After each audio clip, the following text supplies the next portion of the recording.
everybody, welcome to Downtime Activities. I'm Will, and this is Matt, and this is the Bonus Action Podcast, where we have the discussions about storytelling and tabletop gaming that we would have had otherwise. It just gives us an excuse to have them. And record it. Kind of guides them along a particular topic.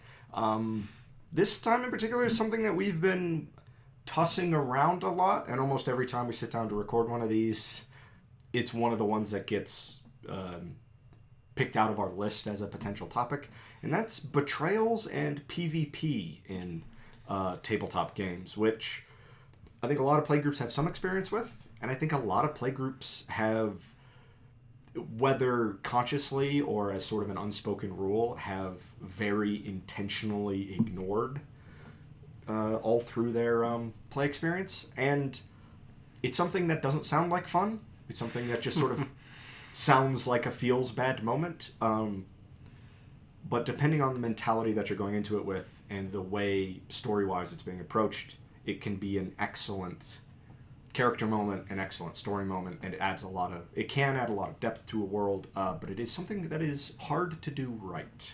Definitely, and it's something that can be done incredibly wrong. It is definitely the kind of thing that you want to be mindful about, player and DM wise, in approaching it. And I mean, I guess there's kind of two real big camps of this that I think of, and that is the campaign that's built around it, or interjecting it into a campaign that is not built around it. And the second is the far more dangerous one, yes, and the one that you have to be a lot more careful in how you do it, both, again, as the DM and as a player. You don't want to have this random twist betrayal, your character's been a villain the whole time at the end of the story, and make it so that everything that your party's been fighting for was all for naught because you're so clever and you betrayed them in the end. That doesn't feel good for the rest of the group. If you reach a point where you feel like it might be an interesting character step to have that reveal later on in the campaign, the earlier into your campaign that you make that decision and bring it up to your game master, the better. Because the longer that you're actually doing that behind the scenes, the more credence it lends to it, the more chances the other characters have of discovering that sort of twist reveal early. And if they do discover it early, don't get mad about the fact that, like, you didn't get all the way to the end of the campaign where you could pull out your gun from behind the rest of the party in the final confrontation, because it, like, what you've done by, like, in that case is heighten the experience of the other players at the table, like, which is just incredibly valuable. And honestly, like, if you play these games entirely with the intention of trying to heighten everybody else's experience, it's ultimately going to be a lot more satisfying anyway. For everybody, including yourself. But it just works better. It feels less hand-wavy if, like you can actually have conversations about when you turned in that sort of final monologue. If players begin to have sort of weird suspicions through the latter half of the campaign, like, you know what? I think somebody's selling us out. And then at that point, you can, if you want, just sort of go full paranoia mode and just start driving everybody against each other. But it just, like, it has grounding, has reason. The DM can work to fit some of that into the world a little better and leave clues. Absolutely, and it just doesn't feel all of a sudden just, like, weird and hand-wavy. Yeah, you really, really do not want to do it as a big betrayal reversal and a decision you made right before the last session. Because at that point, your character has not acted like somebody who is going to betray the party the entire campaign story. And then at the very end, you have this shift. It doesn't make sense. It feels cheap. It feels underhanded. And it can lessen everybody else's experience. And that's not what you're in. That's not what you should be sitting at the table and for. It's a far more interesting roleplay experience to have to try and cover for yourself the whole campaign. If your character will come across as far more authentic if you are actually having to try and keep that secret the whole campaign and, like, manipulate things behind the scenes to accomplish your underhanded goals. as opposed to just deciding right before the last session that your character was responsible for all this stuff that happened. It just doesn't mesh quite correctly, and it makes, in sort of an RP sense, your character feel a little bit flatter. It's just, it adds a lot of depth if you're having to actually lie to the other characters at the table, if you're having to actually like make decisions during combat of like, okay, do I shoot my bow at, you know, at the enemy archer, even though I'm the one who set up this ambush, or do I, you know, instead sort of, you know, text the DM and quietly try and do something, like how striking that balance of like getting the party to trust you but still accomplishing your goals is an interesting role-playing challenge. And that's part of the reason that, like, sort of betrayals should be considered in a sort of wider sense as far as playing tabletop games, because it presents an interesting role-playing challenge. But you should really go into it, honestly, expecting that your character will probably die, and that, like, ultimately you will likely fail at your goal. But that, I think, gives rise to another conversation, unless you kind of have more to say on this topic, which is you don't have to be working with the main villain in order to pull off a betrayal at some point in the campaign or at the end of the campaign. Definitely. Your character can have ulterior motives that may go directly against the goals of the party that don't compromise the sort of main story, the main conflict. And not every betrayal that is done ends in PvP, and not every betrayal ends in that party member being dead or exiled from the group. There can be recovery from betrayal, though angrily, and conversations having been had after that, needing to be had. There are betrayals that are lesser and that can be recovered from. Yes. I think what my mind immediately goes to was the Dracos campaign, which we've talked about a couple times on this channel. It's kind of one of the first big D&D campaign that our group came together and played. And everybody had different secrets and stuff going on. It took me a second to figure out what you were getting at, because I was like... You should know better than anyone. For some reason, I was automatically thinking about Sparadauer or Lysache, Brandon's character. I was like, I don't really remember, like, because I know Lysache wasn't as antagonistic to, like, the gladiator school as we were, but it's like, but I don't remember any true betrayal. And then he's like, oh, you don't remember? He's talking about me. He's talking about the greatest reveal of all time. That there's a member of the party who was a cleric who was essentially, before the campaign actually technically started, sort of selling out his friend, your character, as well as another character that was a part of the same criminal organization as you, and had been selling you out in the attempt to try and keep you safe, but also to underhand and undermine your, like, criminal enterprise that you were both a part of. And this wasn't revealed until in a, like, private session where you and the other kind of sneaky rogue of the party went off to track down information that just happened to be had at this other player's house. And there was this reveal of, like, well, I'll tell you the name of who my contact was, and he says the name of that party member, and you're like, you son of a man, as this, like, reveal. And there was a confrontation, there was anger, there was yelling, there was a combat sort of like the throwing of a goblet at someone's head, but not trying to kill. It was never done, like, with the intention to kill. And it undermined your trust in him, and it undermined it had this big epic moment of, like, how could you? And then you recovered, you moved on, and everyone continued on with the main story. It changed the way you viewed each other, but it didn't ruin the party dynamic. And that's totally what it did. And part of the way that works so well is that the reveal comes so much later than the actual betrayal. And that ultimately, the betrayal wasn't harmless, but it, it didn't lead to, like, a player character's death or anything like that.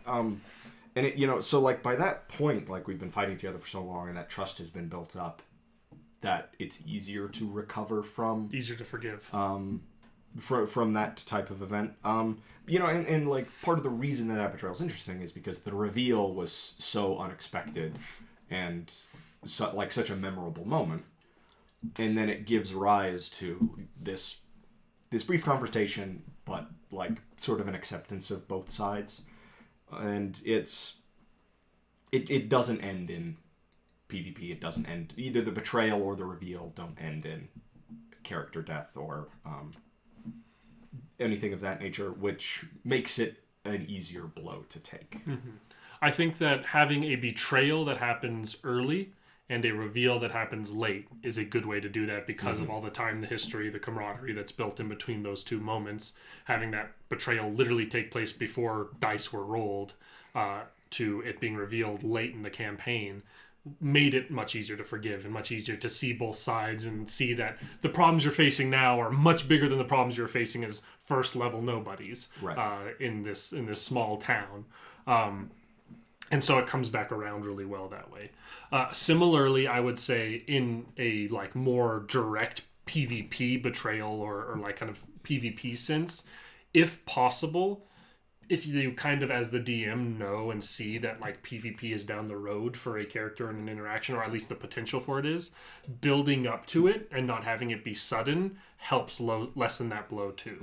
Another good example here of a PvP moment, one of my favorite PvP moments from one of our campaigns was when I was running Northlands in this kind of barbaric northern Viking kind of setting, and there was a character in the group who died, and I gave him the opportunity to not be dead after this combat pretty early on in the campaign. But it was kind of the sell your soul to evil. And this world was built very much with like, these things exist, people know about them, it's bad, it won't end well for you, but you can jump into that if you want. And he chose to. And then that built up to him kind of slowly losing his mind, being taken over at times, doing evil actions, and somebody having to put a stop to it. So it's less of a like, your character doesn't die, you get to play. It's more of like your character doesn't die yet, and you're going to increase in this evil, and eventually the party's probably going to have to do something about it, but it'll be a cool interaction. And when it actually did happen, it was this brutal combat between your character and his character, where his character literally just failed con saves quicker than yours, trying to run away as you're sprinting, chasing after him through the frozen woods, and he passed out from exhaustion before you did. There was build up to it. There was lead up to it. It was the first time really that we'd had any PvP of any type. And sort of the realization that I was about to kill another player's character did not sit well with me for a long time. I really didn't want to do it, and which was fitting. And finally decided to. And then after that, I became the player with the highest player kill count, which. Most of them accidental, not all of them. Most of them. NPCs included, especially, but that's beside the point. And it, and it's interesting because it is player versus player, but it wasn't never necessarily run as like a true combat. We didn't necessarily get to face off. But even just talking about leading up towards PvP, having two characters in the party who are working together for now, but know that sooner or later one of them's going to kill the other one, is an interesting dynamic, and it's something that gets used in film a lot. It's something that gets used in storytelling a lot, and that lets both players make very interesting characters and have very interesting interactions all through the course of the campaign.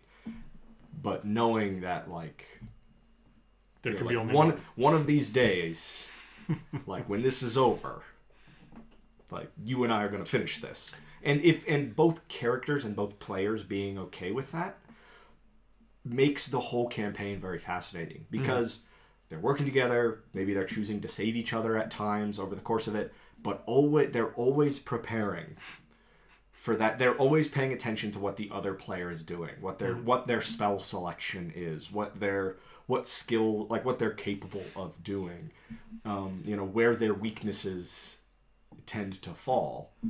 And they're always going to be, and that's always going to be a consideration for, picking up loot when you get the big bag of loot. I don't think he should have that. Right. That would work well against me. When you get the big bag of loot at the end of the major story section, and, you're splitting up the magic items between everybody, all of a sudden it's like, did he take that to help us defeat the Lich King, or did he take that to help him defeat me when the time comes? That consideration is always there, but as long as they sort of have that standing agreement of not yet. It's I will kill you, but not yet. Not yet. just lets the characters like get along, function for the sake of the story, but still gives you that PvP, that big PvP conflict at the end, unless, you know, the rest of the party can somehow talk everybody out of it, or unless one of the characters goes through a significant enough character change. Mm-hmm. And if that's the case, then that gives rise to an interesting moment as well, where one of the characters doesn't want to fight anymore at the end, you know, because of incredible character growth over the course of the story, but the other one's still gunning for that battle. Yeah. That's going to be an interesting interaction either way. Yeah. I think a big blanket statement on PvP and Betrayal in this too, that we probably should say at the beginning, but as we're saying now, the better you know your group and the longer you've known / played with them, the more free you can implement this stuff. If you're playing at a like pickup game at the game store, don't fucking stab someone in the back because you want to play the Betrayal character. That's not going to be fun for like a short little story that's being told by more or less strangers, and will lessen their experience and yours too in the long run. But if you're in a group, like we're lucky enough to be in a group that's differing levels, all played together years, and and have been friends years before that, and so the group knows each other, knows what's going to push buttons of people and stuff like that, and is a lot more willing to be like, all right, this might go well or bad, but it'd be really interesting if we threw this dynamic into it. Are you in? Because I'm in. All right, let's do it. Let's see what it's like. And, you know, we just have a play group that tends to be a little less protective of their characters and are fine.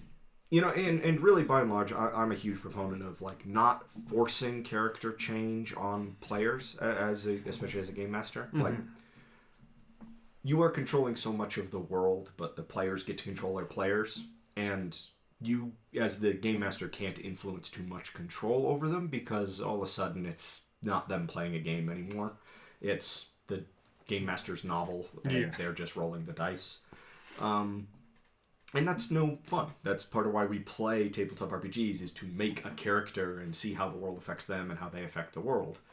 But we tend to have a play group that's fairly willing to let outside things affect their characters, be that sort of actions from other players or actions from the DM, which is a fairly rare thing, I think.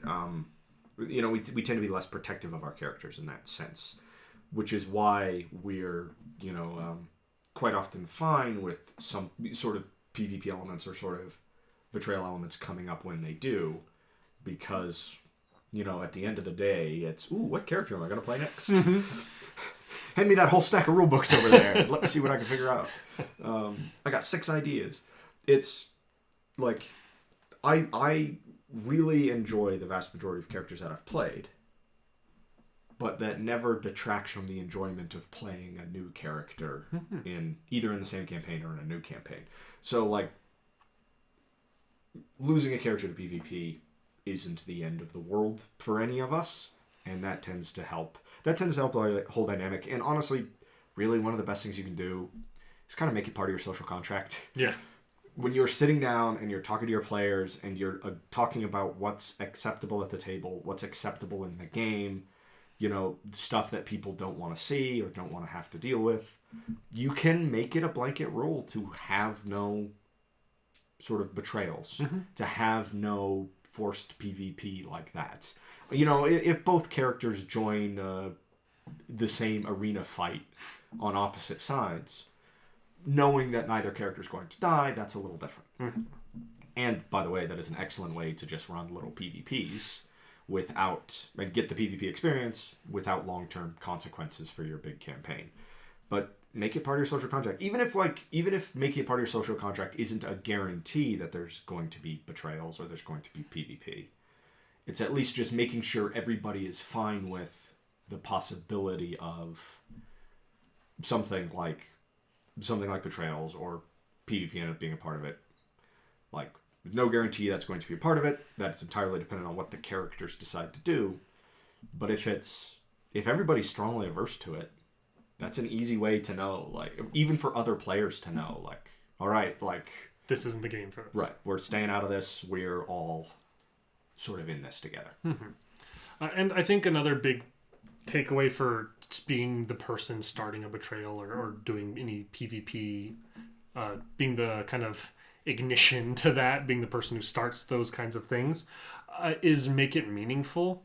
A PvP that starts because your character wanted the piece of loot that someone else got and you take it to blows because you want that piece of loot is stupid and unfun. But a PvP that starts because another character did something so heinously immoral and your character is such an immoral, lawful person that you have to stand up and say something to them can be meaningful and be an interaction that actually affects and makes sense in the story. Well, and if you're going to do it for completely meaningless reasons, it has to be suitably reasonable and goofy to really work. You talked about wanting to do a long time wanting to play a character who's I believe it was described as it's like if WWE was a system of government, where their entire culture is built around like who is the strongest sort of grappler, the hand-to-hand fighter, and that's how disputes are solved. That's how like I want this, but it's yours. I'll wrestle for it. And like he's been exiled from his tribe for throwing his own father off of a cliff, like and it's like, but that's a fun character to have always be having weird interactions with NPCs, and it's then fun to have him like literally anytime anything happens is just always challenging other players to wrestling matches, and the vast majority of the time they're probably like no. But then if you have that sort of little PvP fight, it's the stakes aren't high, the cause of it is goofy, the result is goofy. It's got a lot of sort of just like levity to it. There's no sort of grimness or darkness to that betrayal. Yeah. But your betrayals are going to be stupid, really lean into the fact that they're stupid. Don't try and put a serious skin on it necessarily. And I think also something that can get used that I've used personally in a somewhat recent game longer ago than I would like to admit, because time is moving ever stares off into the distance, but the threat of PvP can be a powerful social moment without there having to be PvP to follow it up. Like what I think of too, and this maybe falls under a different topic, but I think it's tangentially related, so it's worth talking about. When we were running through your game, and we have the kind of chaotic sorcerer character who's so excited he's got fireball, and he's already kind of on thin ice with some members of the group, and he fireballs and hits a bunch of the team, and my character was kind of this like stern, hard-nosed like leader of the group, and I'd never I did explicitly threaten him later on, but initially it was like, you and me are going to go walk through the forest alone and have a conversation. And this is after a huge fight, and I think his character was fairly low on health and spell slots. Really everybody was. Yes, but my character could have used a sword and his character would have been very bad with it. So at this point in the fight, like my character could have like killed his character pretty easily mechanically, and I had no intent to do that. But it was just like walk through the woods where it was like, if you ever pull something like that again, I will end you. Like, you don't get to, like, there's like this very, the let's go walk alone in the woods was already a threat, and then the verbal threat of like, I am not killing you right now because I have grown to respect you, but if you take this any further, it's going to come to blows. And that's a good moment to have that both gives that kind of tension and has this kind of cool moment without there being any threat of a character killing another character, but also something you can totally do and use as your like precursor to like, this is your character's behavior that my character won't stand for. If he doesn't at least hide it, he doesn't at least try to do it behind closed doors. If I see this moving forward, my character will have to come to blows with your character. It's like an in-character threat / build up, so that it's not just you did a bad thing, my character attacks. It's like, if you try and pull this shit again, that's the last straw. And then there's that build up, and it makes sense when it happens the next time they blatantly do it. And to some degrees, being the character on the receiving end of that can be at times fun. The character may not be enjoying it, but like as the player at the table, it's like, ooh, this is an interesting position that I'm stuck in here now. I once played a Shadar Kai rogue, who, because of the faction I had joined and the faction another player had joined, myself and the big scary Death Knight of the party were set in direct opposition to each other. And the big scary Death Knight of the party began making some veiled, some rather clear threats about like what I was allowed to do and not allowed to do. Which in being in the character was like, I will not win a fight against this character. Not open one-on-one combat. But I'm gonna keep doing the stuff I'm doing anyway. I just gotta be quiet about it. Exactly. I just gotta be sneaky about it. That was a fun position to be in, and then that campaign ultimately did sort of end in PvP. It had a lot of build up towards that. It did. It was kind of festering the whole campaign, and part of that was because of the sort of faction system that had been built into that story. Dragon Heist, if you're interested, is the pre-built we were running for that one, and the factions and how.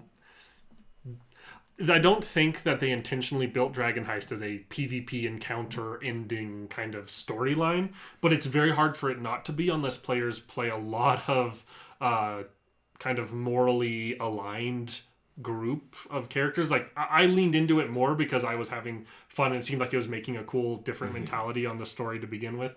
But it's very much this like, oh, well, these guys are just villains, and these guys kind of aren't really villains, and oh, now 2 of my party are all about the villains. Uh-oh, the rest are not, so let's lean into this, and let's really, and then the end was kind of this faction on faction, like, fight for the money, and it I think, overall, and this is a conversation that I think we kind of did some talk in pre-builts and going over those, but the ending was semi-satisfying to me as the person running it. It had like good and bad to it, but I think the PvP aspect of it mechanically ran well at the end, and it felt it didn't feel unfair for either side. It didn't feel like the die was weighted. It felt like a real conflict, and mechanically played out well, and story-wise made sense, whether it was a fun ending or not. Well, and my issue with Dragon Heist isn't like how it ended. It's sort of just my issue with Dragon Heist is the setup of the sort of Dungeons & Dragons pre-built worlds,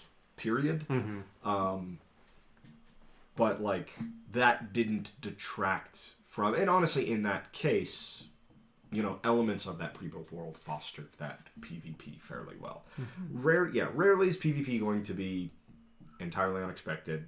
Campaigns with high turnover, if you're doing something like Tomb of Annihilation, or a similar campaign that, where character death is expected, it isn't necessarily uncommon, and all of the players are probably going to be playing 2 or 3 characters over the course of it. That's not a bad place to make individual characters fairly separated in goals from the rest of the party, and to foster those elements of PvP. I mean, people are already... have a certain level of detachment from their characters because they're like, I could pull the wrong lever and die at any second in this brutal meat grinder dungeon, and so there won't be hurt feelings if it's like my character stabs your character in the back moments as much at the very least. And the way at least like Tomb of Annihilation is designed, and quite often those meat grinder campaigns are designed, your attempts at betrayal are just as likely to kill you as they are to kill anyone else. So it can be kind of a fun place to play around with some of those concepts without experiencing a lot of the same ramifications. And honestly, if you want to do kind of PvP stuff, if you want to do betrayal stuff, the earlier you begin that in a campaign, working with your DM and setting that stuff up, the better it's going to work and the bigger the payoff is going to be. Build it into your character at character creation. So then when the campaign starts, some of that stuff is already in the works. And then, by the time session 40 comes around and your characters are, jumping into the final boss fight, all of a sudden it's not like, where did this come from? This came out of nowhere. All of a sudden it's like, wait a minute. It makes sense. And I'd say, understand everything. From the DM perspective of that too, like we've kind of talked in the past, earlier in this video, giving hints, giving clues, making it not obvious, but giving things that players could call back to that make sense of it is really important. Also, taking that into consideration in your balancing of encounters is very important, especially if it's this kind of grand ending betrayal. I would try and slant it to where the remainder of the party is favored to win, or at least is not greatly unfavored to, because one of the party members betrays them. Because, like we said before, you should kind of assume if you're the treacherous one that you're going to kind of die. Like, that should be, your goal shouldn't be to feel smarter than the rest of the players at the table and kill them in an ungratifying way. It should be this, like, my character's the villain and he's going to die the villain, and that's going to be, like, a cool story moment. Yes. More often than not. If you turning on them in the final boss fight flips the die to where there's no chance for them to win, and it's like, haha, I betrayed you and killed you all with the villain, and it's like, oh great, thanks, our big climactic fight wasn't even a fight because you were on the other side. Like, that is miserable. And that really is a balancing issue more on the DM's part. 100%. That's something that the DM can absolutely, whether through the actual balancing specifically of the fight or just the setup of the fight, the design of it can fix a lot of that issue. And really what you want is your players, in sort of at least really big fights, you want your players to kind of just barely win. Mm-hmm. They won, but it was close. There were a couple rounds there at the end where everyone's like, oh, sorry fellas, TPK. Here it comes. You really want that feeling. And if that should be your goal, if you're that betraying character, if you're the one sort of initiating that PvP, stabbing the rest of the party in the back, you've been a villain the whole time. That's how the villain was always one step ahead. Mm-hmm. Really what you should be aiming for there is, for the rest of the party to just barely win. Mm-hmm. You want you want your character to taste victory and have it ripped away. Yeah. And it's like some actors prefer playing villains because they always find the villain's loss fascinating. And that idea, and really I think DMs tend to be that way. Like, it's like, this is a really cool villain I've created, or this is a really cool NPC I've created. And these guys are a bunch of shitheads. I'd kind of like this cool guy to kick the ass of all these really annoying problem makers. Uh-huh. But, like, what you want at the end is for that villain to get so close to his goal, and then fall, and it's sort of in that moment that's like there's something fascinating about that, and like that's what your goal should be as a player if you're aiming for that level of betrayal. You can easily betray the party just because you are following your own goals, and that both makes your character more understandable when when that sort of betrayal happens, of players being like, that son of a bitch, like, I knew there was always a risk he was going to do this, but I didn't think he would. But then they understand the motives behind it. And really, that should be your goal anyway. Like, your character's motives should probably be somewhat understandable. Mm-hmm. You don't want it to feel like it's like, oh, that really came out of the blue. That was weird. Okay, weird. Whatever.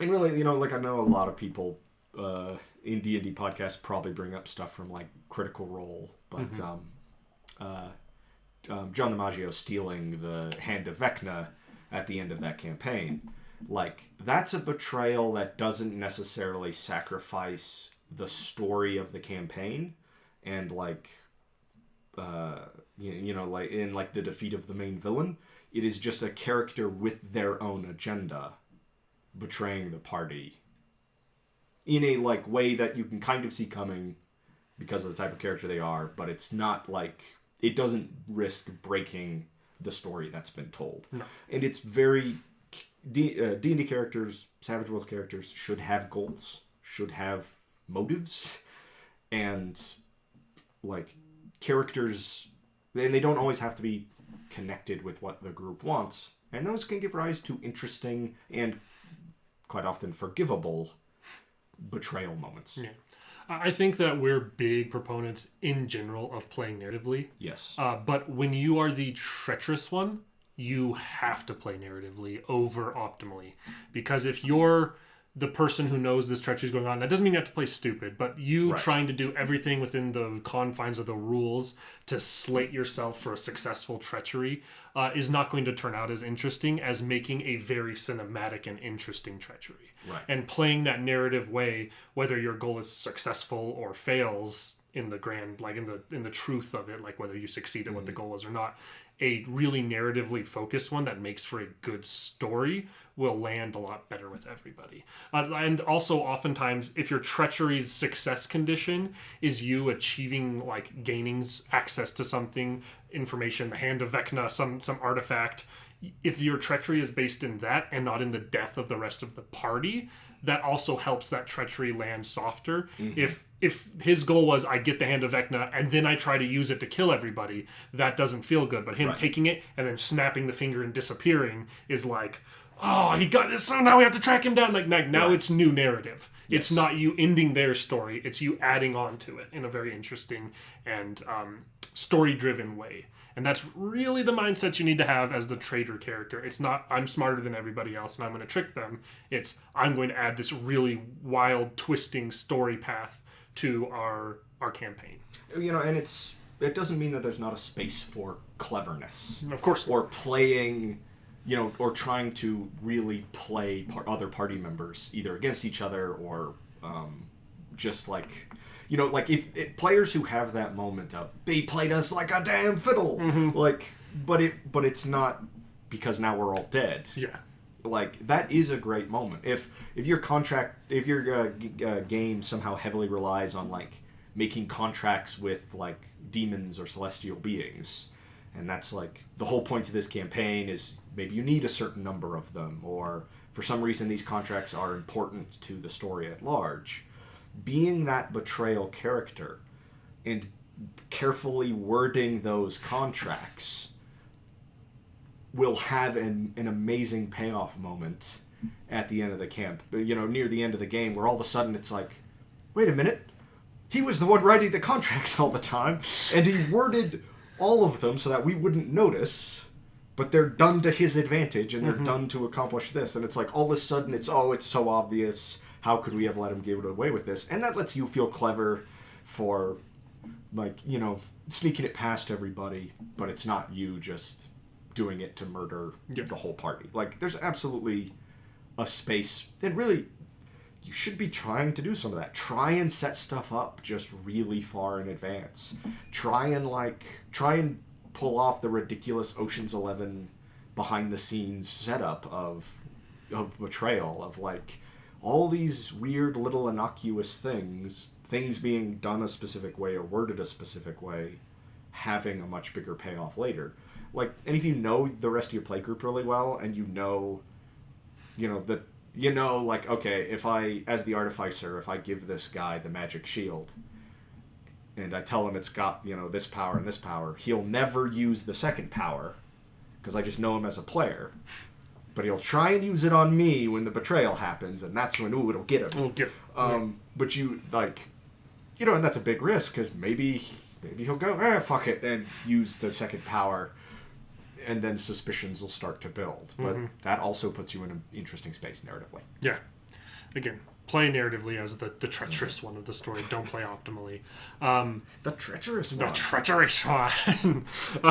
And maybe don't give yourself a name. Don't name your character the treacherous like one. Farquaad, the treacherous one. Yes. Then the people might be like, I don't know if I trust this guy. But then if you're the most trustworthy member of the party, then it's very funny. But also very scary. If the very, like, upfront, honest seeming character has the nickname the treacherous one, I'm like, what are you doing behind the scenes? But then it's like, you know, and again, if you're aiming for a slightly goofier feel, that's a fun thing to do, because, you know, then you're working so hard the whole campaign to gain the trust of the whole party, only to then betray them with the name the treacherous one. And then be like, I knew it! Yeah, I shouldn't have trusted you. Like, or it just happens, everyone's like, yeah, okay, of course, we saw this coming. He's literally named the treacherous one. Like, if you're playing a serious game, probably don't name your character the treacherous one. If you're doing something kind of goofy, you could probably have some fun with it. Let's talk kind of mechanically. Once PvP specifically starts, what is your mindset as a DM or as a player once the PvP has begun? If it is actual, we're rolling against each other to try and kill each other. What is your mindset in running that? How do you go about doing things like stealth and things along those lines? As the DM, I'm going to have a very hands-off approach. I don't want to really try and do anything to balance it in one character's favor or the other. unless a character has set that up in advance. Because that you don't want to sort of foster that, like, favoring one character over the other by, this character can turn invisible in light snow, and it's lightly snowing here. Unless those two characters have sort of chosen that as the moment of that fight. Like, I'm not going to build that in, to the benefit or detriment of one character or the other. Partially just because, like, I think once you hit PvP, the Game Master is very, like, is entirely there as a rules arbitrator, and that's about it. Stealth is hard. At that point, you really have to rely on perception checks. Very rarely do we ever have characters actually roll against each other, especially as far as, like, persuasion checks or anything like that. It doesn't make any sense. Don't roll a deception check against me when we're RPing. Just lie to me. Just lie to me. Yeah. Like, make it convincing, and I'll see whether or not my character believes it. Which is why, like, in our Devils of the West game, Ed harbors plenty of suspicions about Mohan, but doesn't necessarily voice all of them. Partially because his responses have been so good the few times I had voiced them. And that's just, like, that tends to carry over into a lot of our philosophy about running the game. You do have to actually roll characters against each other. So, like, if a character is successful at stealth, I would probably have them, remove their mini from the board, something like that. Maybe communicate more through texts or writing stuff down. We used to pass note cards all the time. We haven't done that in a long time. That's sad. It's always a great moment when a DM writes something on a note card and hands it to a player without showing it to anybody else. Everybody else's reaction to the table is just wonderful. You're going to have to rely on something like that as far as stealth, as far as positioning. If you know it's going to be PvP and you're using a battle map, you could mark out a coordinate system on it. 1 through 20 and A through Z or whatever. And that lets a player kind of mark down the current position, read it, do the math on the map to where they're moving to, and both the player and the DM can kind of keep track of that.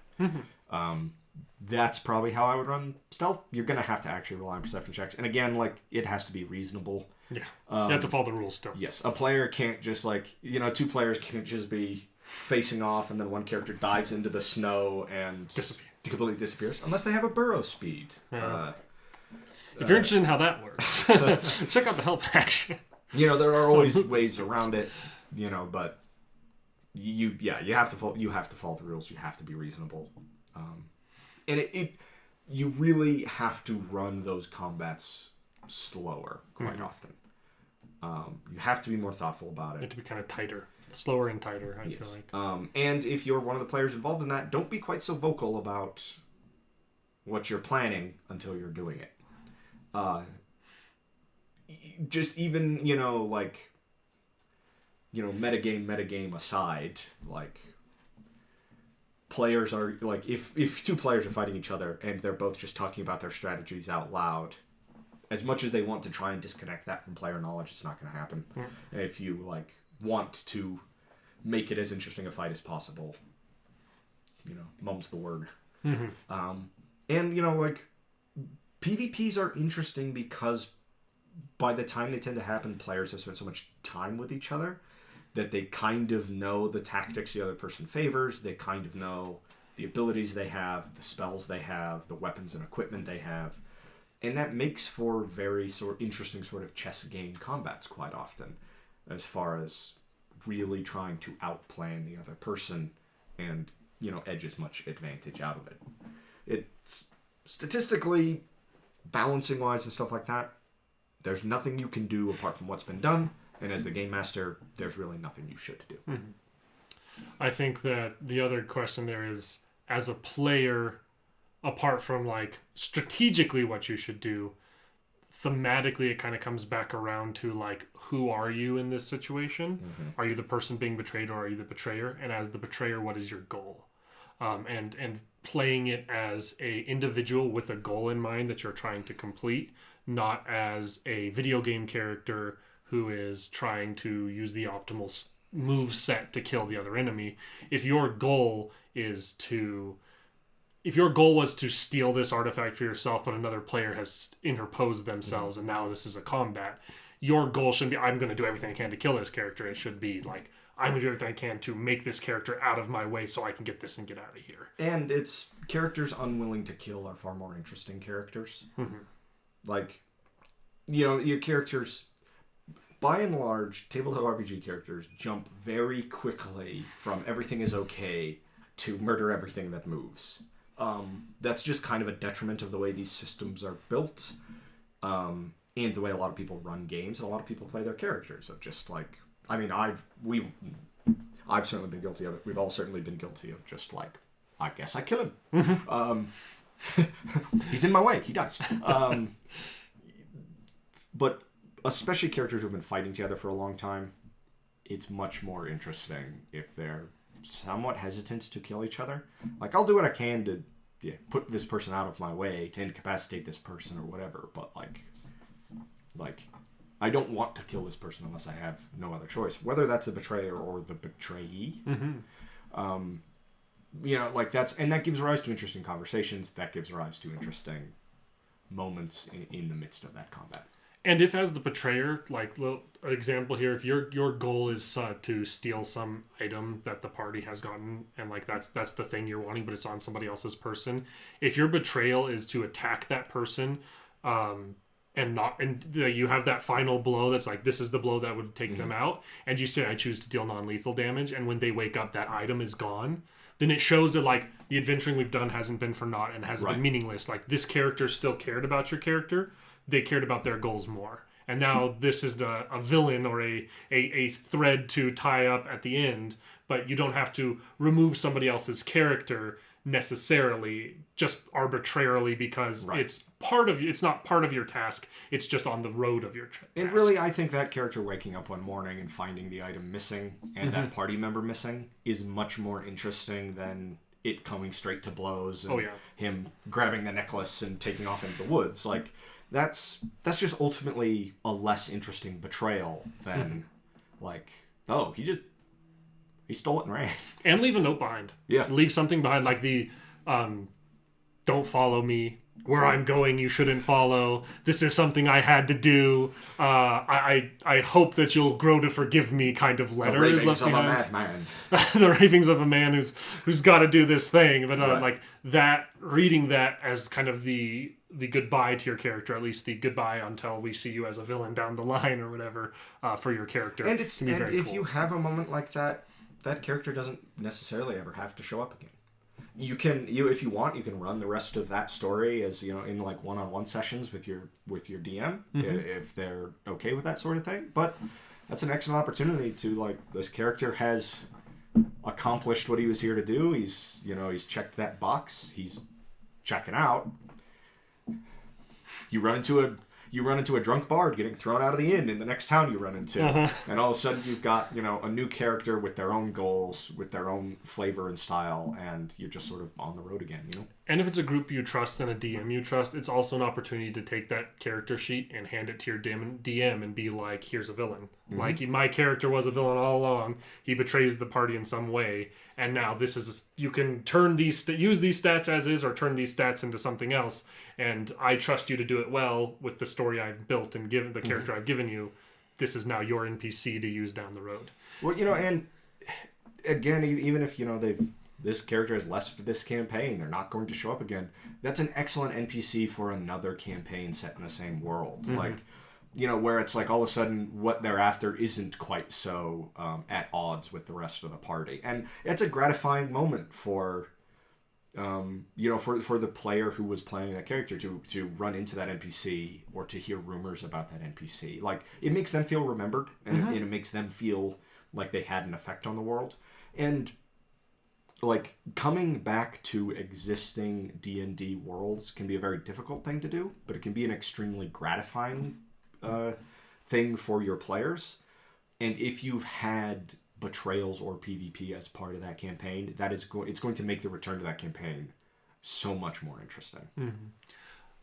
A final thing I'd like to talk about is, what is your advice, player DM wise, in describing and running a character dying as a part of PvP or Betrayal? Because I feel like that's where it's the hardest. It's very easy to say, like, you knock them out at the end, but like, if this is a PvP that ends in one of the characters dying, how do you go about that descriptively? How do you go about that as the person whose character's dying versus the person who's doing the killing?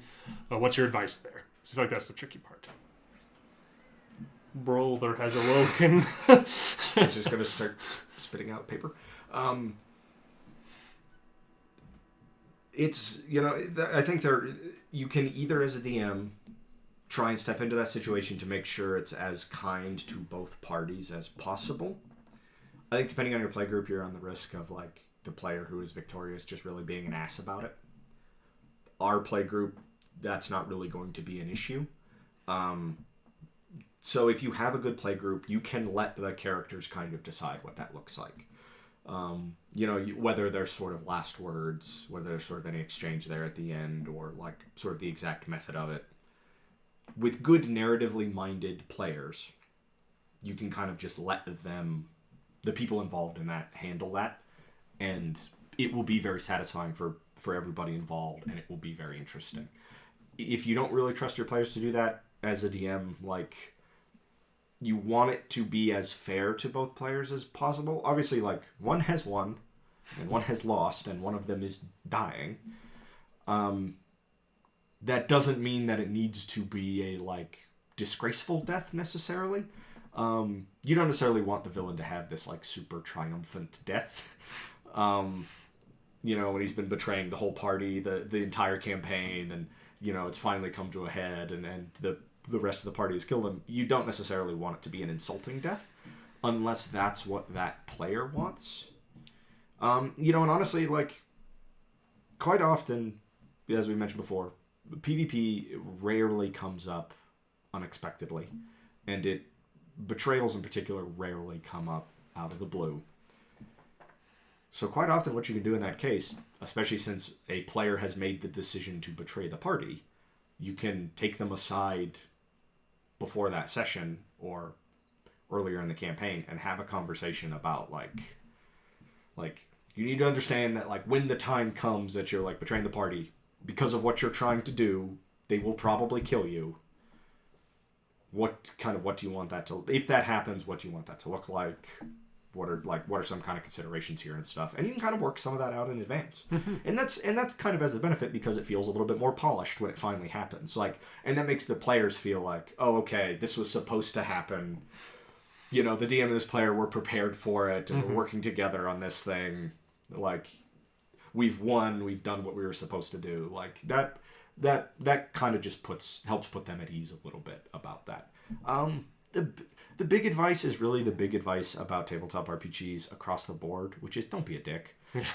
Just, like, advice too many people need in this world. Whether, like, regardless of what side of that you're on, whether you're the DM, whether you're the betrayer, the betrayee, or whatever has happened to trigger the PvP, like, one of the other players at the table, just don't be a dick. Like, everybody's here to have fun. Don't detract from somebody else's fun.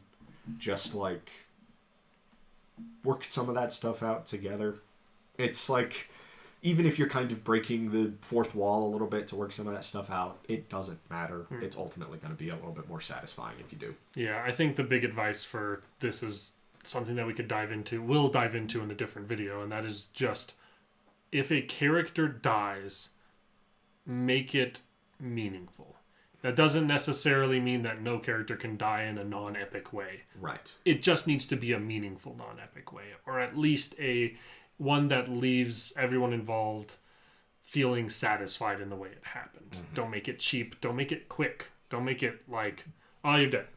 Hand wave. What do you guys do with the body? Like, obviously, into the bag of holding. We'll need this later. Make it that, like, if it is, like, the villain character who's died, like, give them that, like, last word. Or if it's, like, the misunderstood, I had to do this, like, let them have that last little monologue of, like, will you forgive me? I had to do this moment as they die. Like, just make it matter, so that everyone involved gets more out of it, and so that the person dying feels gratified in this, and make it an ending to their story. Don't just make it a story that stops. Make it a story that has an ending and feels like it's come to fruition in a meaningful way. That's, I think, the big key with that. And rarely should Betrayal or PvP come to that, I think. I think there are plenty of ways to do Betrayals or PvP without a guaranteed character death. And especially without more than one character death. Yes. And I think that's where a majority of it should go. Yes. That should be your intent as the person trying to inject this into the game, is not to end with characters dying, except maybe yours, as part of your plot. And I think that a lot of betrayal can be injected into a game and cause a lot of fun and a lot of like this twisting path and stuff that doesn't unravel the story and doesn't even unravel the party. Right. Like we've talked about in some of these previous examples, like there can be betrayal that is felt as a person playing the game with anger. It's such a deep betrayal. And the next session, you guys can be adventuring together still. Like you can make amends and you can make the story go on and still have that be this big moment. Well, and it's important to distance yourself from your character.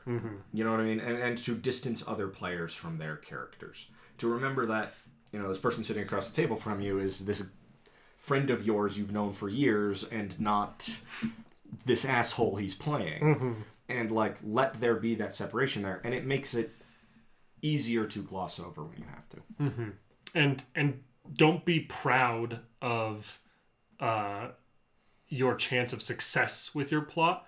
Be proud of how good of a story it's going to tell, and put your pride and your energy into making it have a good story, not into making it this airtight betrayal so that you can kill everybody. Well, and the pride at your pride at your successes should come at all the little things you're pulling off along the way, and not at the end of the ultimate winning. The big battle at the end. When your character dies at the end of the campaign, alongside the villain, and the players stand triumphant, the conversation's not going to be about like, I was so close to winning. It's going to be about like, I did this, I did you this, didn't see this coming. I did this. I was responsible for that thing. And everyone's just like, oh god, wow, we should have seen it. Like that's you still feel victorious, not because of how it ended, but because of all the little things you did along the way. And that's why you play that type of character.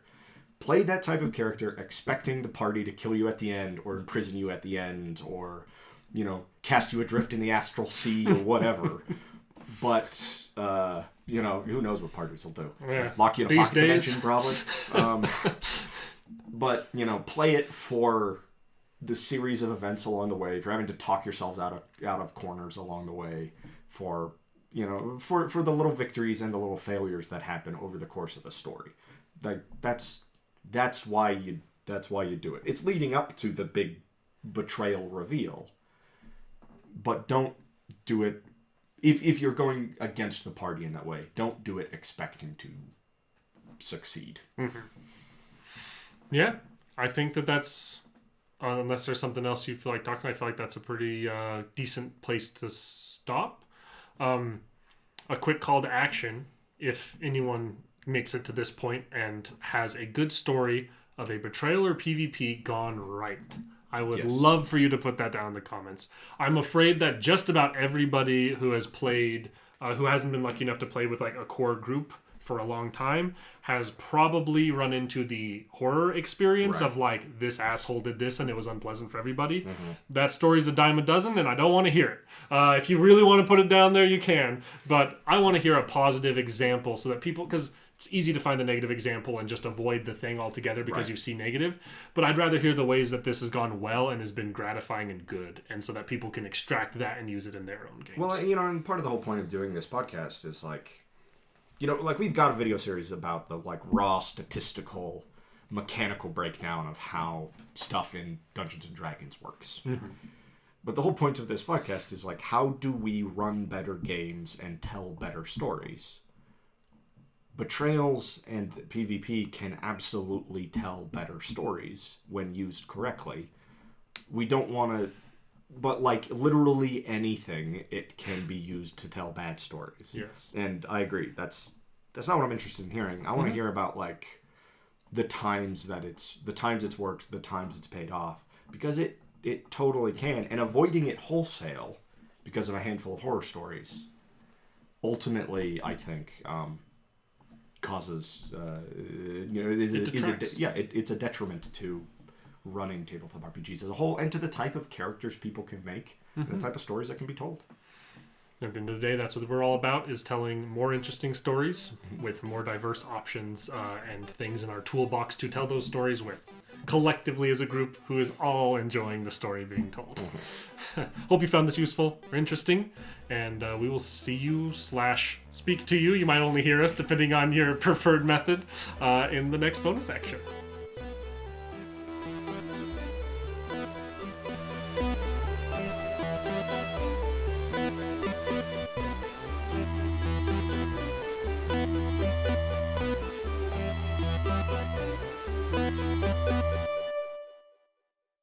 That should be good. Sweet. But I had this idea around the same time as, I guess now that we're recording, what did we decide? Project Border Collie? Border Collie. You had another name that was worse, also better. I don't remember what it was. Do you want to change your code name now that we've started filming that? My code name? Yeah, the code name for that campaign. Do you want to change the code name for that project now that we've started filming and you have a better idea of it, or? We'll call it Project Jesse Jones. Jesse and Joan. It was kind of around the same idea that came up with that, or around the same time. I had the thought that like, because Square and I are both big fans of The Godfather. Phenomenal film. If you haven't seen it, you should. Most people have seen it. I'm also a big fan of the film Public Enemies, as well as just like that whole era of like American organized crime in like the 20s and 30s, and like the sort of interstate criminal, the highway bank robber. People like Babyface Nelson, Pretty Boy Floyd, John Dillinger, and obviously Al Capone and the Syndicate and everything is just like really interesting.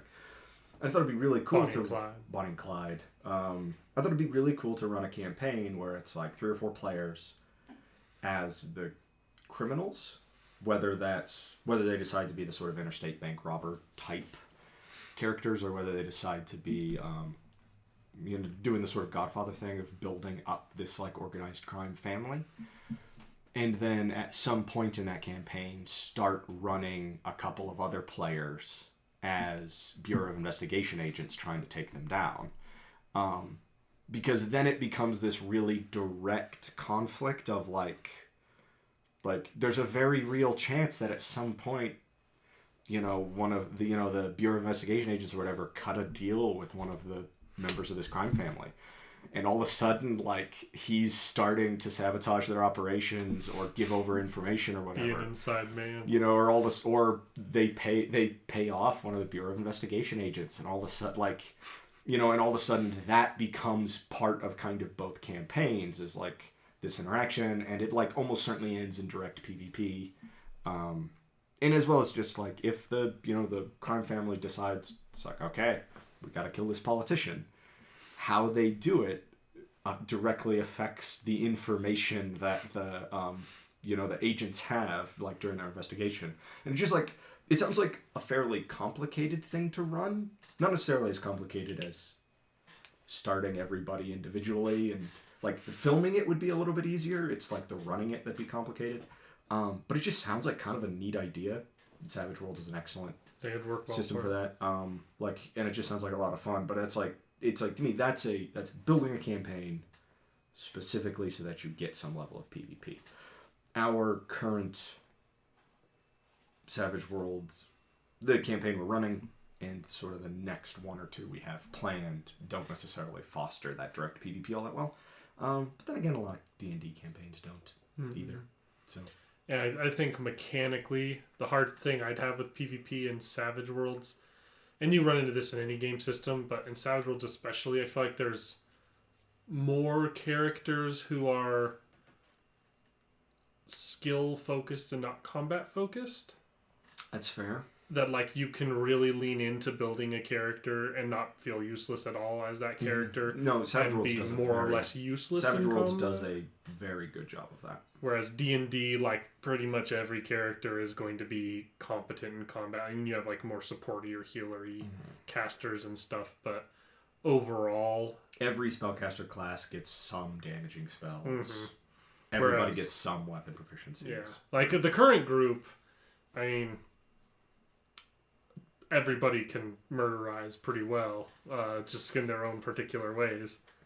Well, you know, and part of the thing with it too is just like, see, I almost have exactly the opposite, like, issue with running PvP in Savage Worlds, which honestly might be part of what would foster Savage Worlds doing PvP well, which is Savage Worlds is very much not a system where two people stand there hitting each other with sticks until one goes down. Quite often in Savage Worlds, it's your shots are missing, or they're killing. Or they're killing. And I just feel like the way our dice tend to fall, that has always been the case in Savage Worlds. I mean, even from when, like, I was running one-on-one sessions of Savage Worlds just so that you and I could learn the system. That was you and Pretty Boy, hunting eldritch monsters into Louisiana sewage with a shotgun. Like, and the fight with that guy that you killed multiple times was very much the same way, where it's like either shots were missing or somebody was going down. Even in fights between wild cards, that is quite often the case, where it's like, I mean, just how often, especially how brutally we play. Yeah. With like, our videos goes over that, but like the Savage Worlds optional rules and stuff that we use, where we have multiple explosions and we have every hit giving an injury if it wounds a person, like having that, like, and Maddie G brought that up in our most recent recording session. Just like, combat feels so good in this system because it's so like punchy and visceral. People can go down fast. It's just one of those, like, there are some video games that nail that feel as well, where it's like, I have a gun. I have a gun now. This is a big deal. If I have to use this, like, it's going to be a big deal. Whereas, like, you get games like, really a lot of the Fallout games where it's just like, all right, I put 20 pistol bullets into the guy and then he went down. Cool. On to the next one. I loaded my minigun into the guy, and halfway through. Exactly. In the episode that was, a slight spoiler alert, in an episode that has been recorded but will come out in a couple weeks for Savage Worlds, when it's like, this is a Gatling gun, and everyone's kind of like, oh fuck, that's bad. And I think it only made 2 attacks. I think it was only around for 2 rounds, and layered injuries on people. Oh yeah, no, It gave me 2 wounds. It burned off what few bennies we had left by that point. That was really a freewheeling, free spending Benny session. It was. I'll just spend especially my earlier on, and I was kind of just like, oh, they don't know that there's a Russian nesting doll of boss fights at the end of this. And we tend to record 2 or 3 episodes like in one session. And I'm fond of making that joke of like, and like we stick by the way the rules are written for bennies, where they refresh every session. Not every recording Not every, session. like, episode. Yeah, not every episode. So, like, if we film 3 episodes, I'm fond of doing that all the time. Like, spiking the camera and be like, come back next episode where I die. Because I don't have any bennies to soak damage because I spent them on something stupid. So it's like, so maybe Savage Worlds would be really interesting in PvP because of that. Because, like, the stakes are so much higher, so much quicker. Like, you know, if a Savage Worlds game devolves to PvP and it's 3 or 4 people just standing there pointing guns at each other and yelling, that moment carries some weight because as soon as somebody starts firing, that fight is over instantly. Yeah.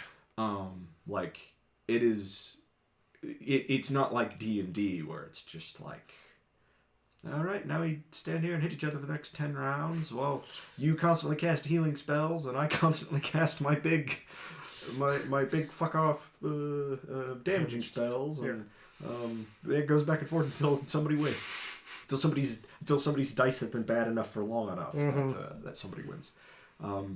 Savage Worlds just doesn't feel that way, and so maybe it would work better for PvP. I don't know. But I think you're right. It's much easier to build non-combat focused characters in Savage Worlds and still feel like you have some utility.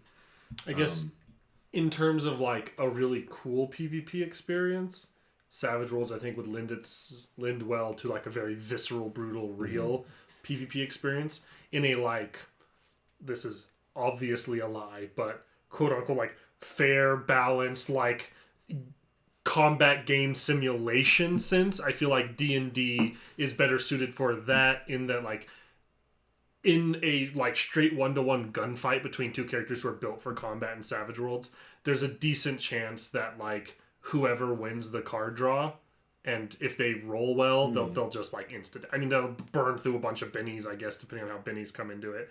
It'll just be this like brutal fast thing, and someone will be like, oh, I didn't even get to take a shot at the guy, you know. Like I see some things more like that coming up if it's like in terms of fairness and opportunity.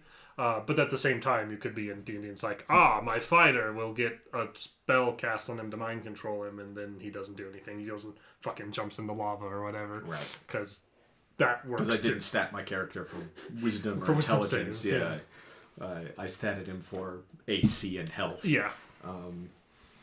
Running PvP in a strictly statistical sense is something totally different. And like, if we decide to talk about PvP and Betrayals for this episode, I think we should, for the most part, probably leave some of that statistical stuff out of it, because I think that's just another conversation entirely. I mean, look at when Critical Role did their big, like, end of campaign random like PvP Dream Sequence battle royale thing. It literally comes down to just like 20th level druid is statistically broken and can just heal into infinity every round, and this like doesn't matter how good what anyone else is doing, because how the statistics work for a game that's meant to be played cohesively against monsters, it just doesn't work that way in a one-on-one fight.